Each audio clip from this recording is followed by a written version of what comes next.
ओम शांति। 18 जून 2025। मीठे प्यारे बाबा के आज के अनमोल मधुर महावाक्य। आज बाबा कहते, मीठे बच्चे, यह रुद्र ज्ञान यज्ञ स्वयं रुद्र भगवान ने रचा है। इसमें तुम अपना सब कुछ स्वाहा करो, क्योंकि अब घर चलना है। प्रश्न: संगम युग पर कौन सा वंडरफुल खेल चलता है? उत्तर: भगवान के रचे हुए यज्ञ में ही असुरों के विघ्न पड़ते हैं।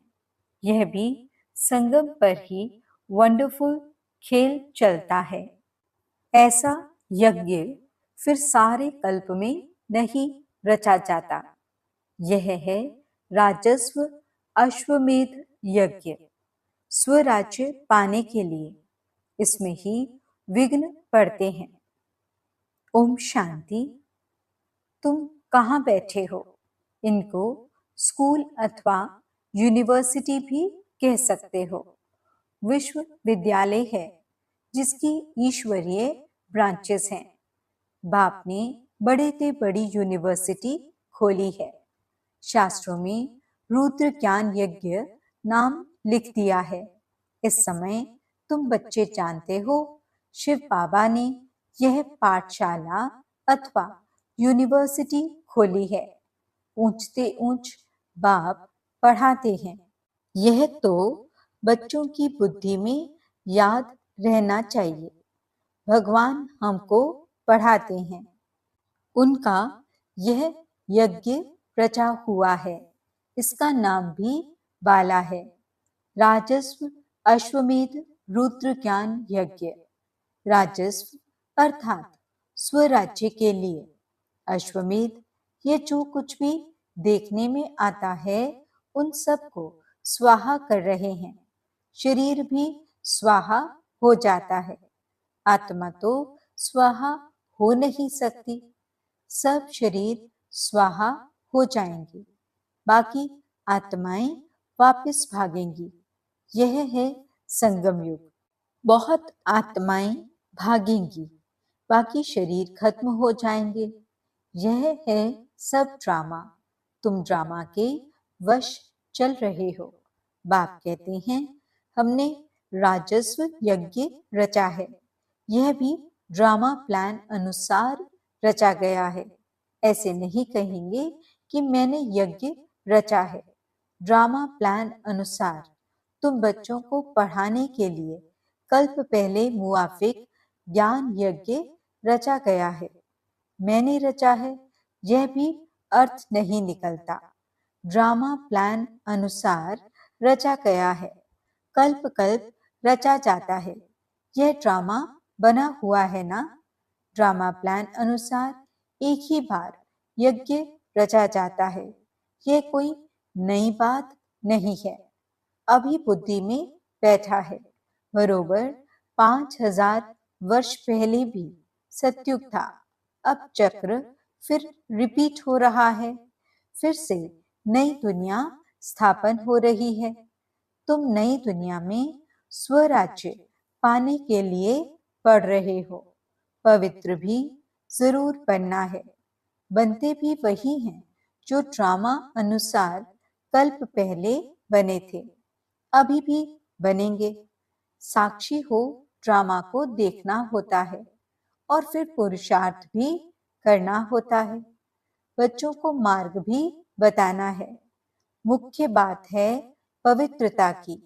बाप को बुलाते ही हैं कि आओ पवित्र बनाकर हमको इस छीछी दुनिया से ले जाओ। बाप आए ही हैं घर ले जाने के लिए।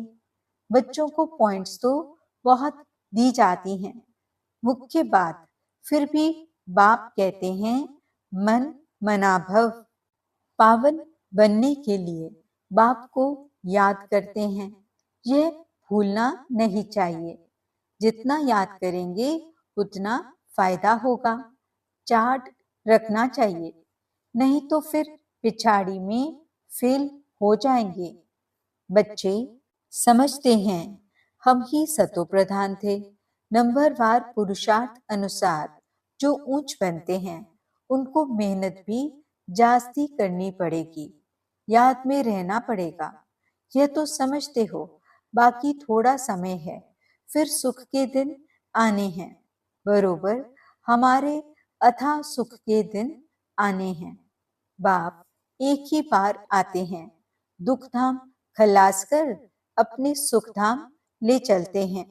तुम बच्चे जानते हो अभी हम ईश्वरीय परिवार में हैं, फिर दैवी परिवार में जाएंगे। इस समय का ही गायन है। यह संगम ही पुरुषोत्तम ऊंच बनने का युग है। तुम बच्चे जानते हो हमको बेहद का बाप पढ़ा रहे हैं। फिर आगे चल सन्यासी लोग भी मानेंगे। वह भी समय आएगा ना। अभी तुम्हारा प्रभाव इतना नहीं निकल सकता।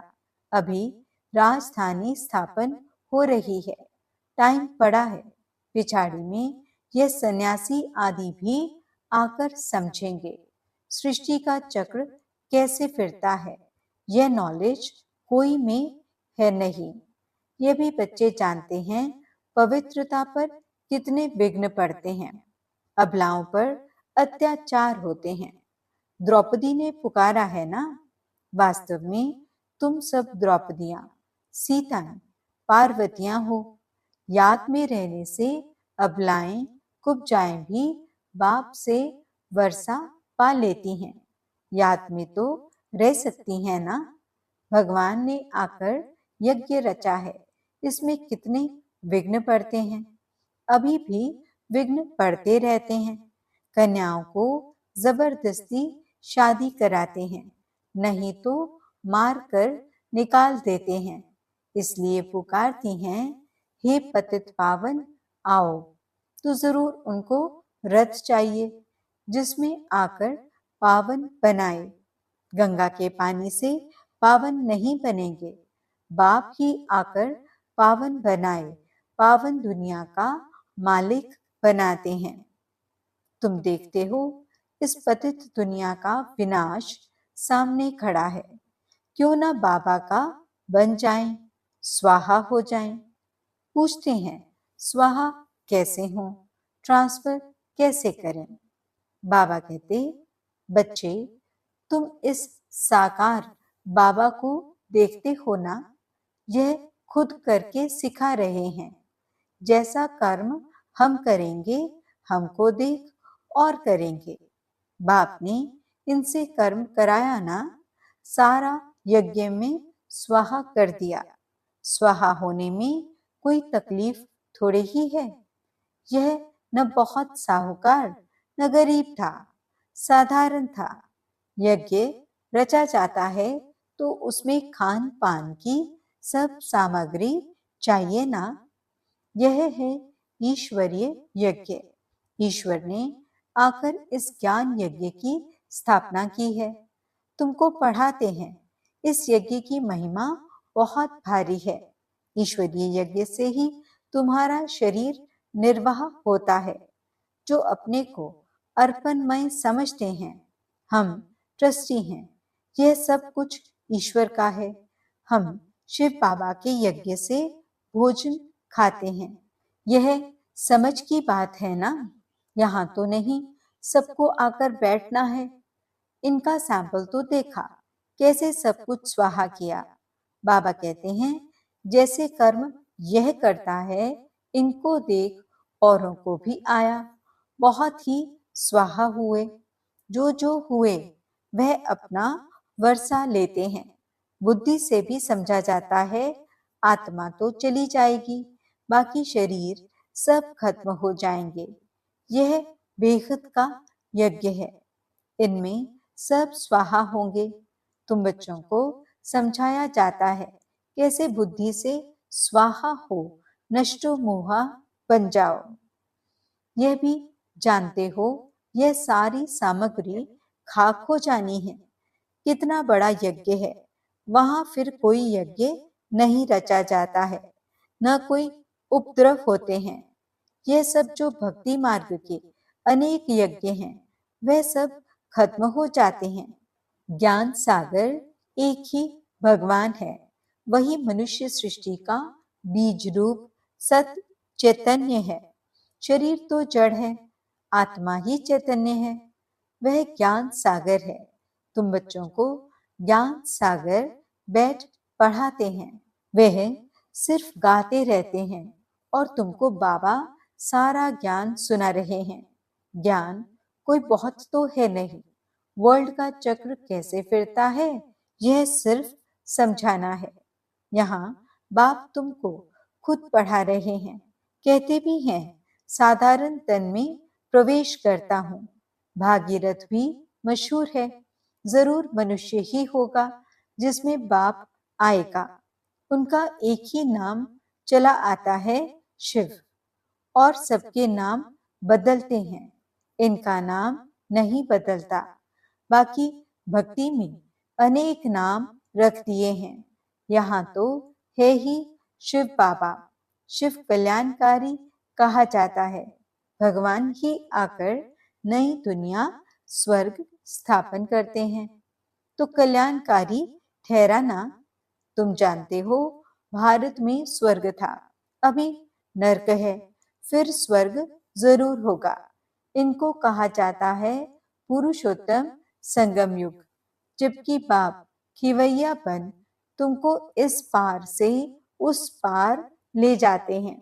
यह है पुरानी दुख की दुनिया, फिर जरूर नई दुनिया होगी ड्रामा अनुसार, जिसके लिए तुम अभी पुरुषार्थ करते हो। बाप की याद ही घड़ी घड़ी भूल जाती है, इसमें है मेहनत। बाकी तुमसे जो विकर्म हुए हैं उनकी सजा कर्म भोग के रूप में भोगनी ही पड़ती है। कर्म भोग अंत तक भोगना ही है, उसमें माफी नहीं मिल सकती है। ऐसे नहीं बाबा क्षमा करो, कुछ भी नहीं, ड्रामा अनुसार सब होता है, क्षमा आदि होती ही नहीं। हिसाब किताब चुकतू करना ही है, तमो प्रधान से सतो प्रधान बनना है। इसके लिए श्रीमत भी मिलती है। श्री श्री शिव बाबा की श्रीमत से तुम श्री बनते हो। ऊंचते ऊंच बाप तुमको ऊंच बनाते हैं। तुम अभी बन रहे हो, अभी तुमको स्मृति आई है। बाबा कल्प कल्प आकर हमको पढ़ाते हैं, आधा कल्प उनकी प्रारब्ध मिलती है। सृष्टि चक्र कैसे फिरता है उस नॉलेज की दरकार नहीं रहती। कल्प कल्प एक ही बार आकर बतलाते हैं कि यह सृष्टि का चक्र कैसे फिरता है। तुम्हारा काम है पढ़ना और पवित्र बनना, योग में रहना है। बाप के बनकर और पवित्र नहीं बनेंगे तो 100 गुना दंड पड़ जाएगा, नाम भी बदनाम हो जाता है। गाते भी हैं सतगुरु का निंदक ठौर न पाए। मनुष्यों को पता नहीं कि यह कौन है। सत बाप ही सतगुरु सत टीचर होगा ना। तुमको पढ़ाते वह हैं, सच्चा सतगुरु भी है। जैसे बाप ज्ञान का सागर है, तुम भी ज्ञान के सागर हो ना। बाप ने तो सारा ज्ञान दे दिया है, जिसने जितना कल्प पहले धारण किया है उतना ही करेंगे। पुरुषार्थ करना है, कर्म बिगड़ तो कोई रह न सके। कितने भी हठ योग आदि करते हैं, वह भी कर्म है ना। यह भी एक धंधा है आजीविका के लिए।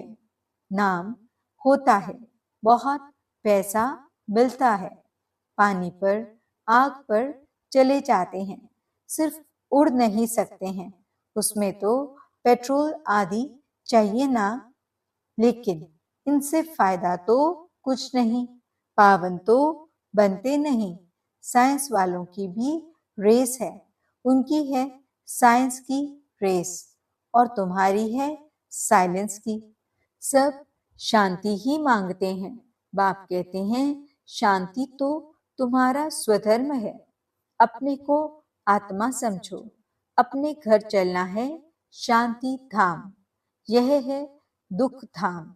हम शांति धाम से फिर सुख धाम में आएंगे। यह दुख धाम खलास होना है। यह अच्छी रीति धारण कर फिर औरों को धारण कराना है। बाकी थोड़े रोज हैं, वह पढ़ाई पढ़कर फिर शरीर निर्वाह अर्थ माथा मारना पड़ता है। तकदीरवान बच्चे फौरन निर्णय ले लेते हैं कि हमें कौन सी पढ़ाई पढ़नी है, उस पढ़ाई से क्या मिलता है और इस पढ़ाई से क्या मिलता है। इस पढ़ाई से तो 21 जन्मों की प्रारब्ध बनती है। तो ख्याल करना चाहिए कि हमको कौन सी पढ़ाई पढ़नी है। जिसको बेहद के पाप से वर्षा पाना है, वह बेहद की पढ़ाई में लग जाते हैं, परंतु ड्रामा प्लान अनुसार कोई की तकदीर में नहीं है, तो फिर उस पढ़ाई में चटक पड़ते हैं। यह पढ़ाई नहीं पढ़ते, कहते फुर्सत नहीं मिलती। बाबा पूछते हैं कौन सी नॉलेज अच्छी, उनसे क्या मिलेगा और इनसे क्या मिलेगा। कहते हैं बाबा जिस्मानी पढ़ाई से क्या मिलेगा, थोड़ा करके कमाएंगे। यहाँ तो भगवान पढ़ाते हैं, हमको तो पढ़कर राजाई पद पाना है, तो ज्यादा ध्यान किस बात पर देना चाहिए। कोई तो फिर कहते बाबा वह कोर्स पूरा कर फिर आएंगे। बाबा समझ जाते हैं इनकी तकदीर में नहीं है। क्या होना है सो आगे चल देखना है। समझते हैं शरीर पर भरोसा नहीं है, तो फिर सच्ची कमाई में लग जाना चाहिए। जिसकी तकदीर में है वह अपनी तकदीर जगाएंगे, पूरा जोर लगाना है। हम तो बाप से वर्षा लेकर ही छोड़ेंगे। बेहद का बाबा हमको राजाई देते हैं, तो क्यों न यह एक अंतिम जन्म हम पवित्र बनेंगे। इतने ढेर बच्चे पवित्र रहते हैं, झूठ थोड़े ही बोलते हैं, सब पुरुषार्थ कर रहे हैं, पढ़ रहे हैं, फिर भी विश्वास नहीं करते। बेहद का बाप आते ही तब हैं जब पुरानी दुनिया को नया बनाना होता है। पुरानी दुनिया का विनाश तो सामने खड़ा है, यह बहुत क्लियर है। समय भी बरोबर वही है, अनेक धर्म भी हैं। सतयुग में होता ही एक धर्म है, यह भी तुम्हारी बुद्धि में है।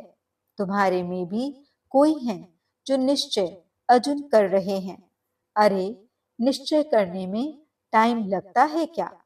शरीर पर भी भरोसा थोड़े ही है। जरा भी सांस गंवाना नहीं चाहिए। किसकी तकदीर में नहीं तो जरा भी बुद्धि में आता नहीं है। अच्छा, मीठे मीठे सिकिलते बच्चों प्रति माता पिता बाप दादा का याद प्यार और गुड मॉर्निंग। रूहानी बाप की रूहानी बच्चों को नमस्ते। हम रूहानी बच्चों की रूहानी बाप दादा को दिल व जान सिख व प्रेम से नमस्ते नमस्ते नमस्ते जी। गुड मॉर्निंग बाबा, शुक्रिया बाबा। धारणा के लिए मुख्य सार। पहला पॉइंट, सच्ची कमाई कर 21 जन्मों के लिए अपनी तकदीर बनानी है। शरीर पर कोई भरोसा नहीं है, इसलिए जरा भी चांस नहीं गंवाना है। दूसरा पॉइंट, नष्टो मोहा बनकर अपना सब कुछ रुद्र यज्ञ में स्वाहा करना है। अपने को अर्पण कर ट्रस्टी हो संभालना है। साकार बाप को फॉलो करना है। वरदान, ईश्वरीय नशे द्वारा पुरानी दुनिया को भूलने वाले सर्व प्राप्ति संपन्न भव। जैसे वह नशा सब कुछ भुला देता है, ऐसे यह ईश्वरीय नशा दुखों की दुनिया को सहज ही भुला देता है। उस नशे में तो बहुत नुकसान होता है, अधिक पीने से खत्म हो जाते हैं, लेकिन यह नशा अविनाशी बना देता है। जो सदा ईश्वरीय नशे में मस्त रहते हैं, वे सर्व प्राप्ति संपन्न बन जाते हैं। एक बाप दूसरा न कोई, यह स्मृति ही नशा चढ़ाती है। इसी स्मृति से समर्थि आ जाती है। स्लोगन: एक दो को कॉपी करने के बजाय बाप को कॉपी करो। अव्यक्त इशारे: आत्मिक स्थिति में रहने का अभ्यास करो, अंतर्मुखी बनो। अंतर्मुखी रहने वाले ही हर ज्ञान रत्न की गुह्यता में जा सकते हैं।